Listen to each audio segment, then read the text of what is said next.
We run 300 head of meat goats.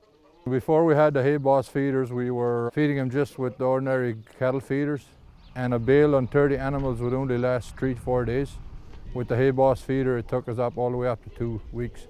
There's hardly any wastage there. This feeder has been on this spot for 2 weeks, and if you'd had another bale there in 2 weeks, you'd have used up 5 bales already, and 50% of that would have been on waste. You had to feed twice as much. Maybe not exactly twice as much, but pretty close.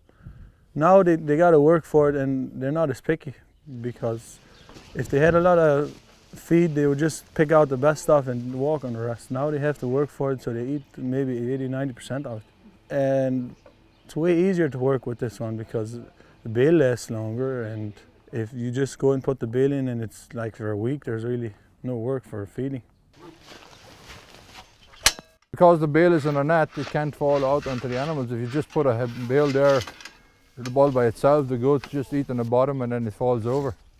Or if you got the cradle feeders, they just eat away until the bale falls down and crushes them. I don't think anybody should raise goats if they don't have the HayBoss feeder.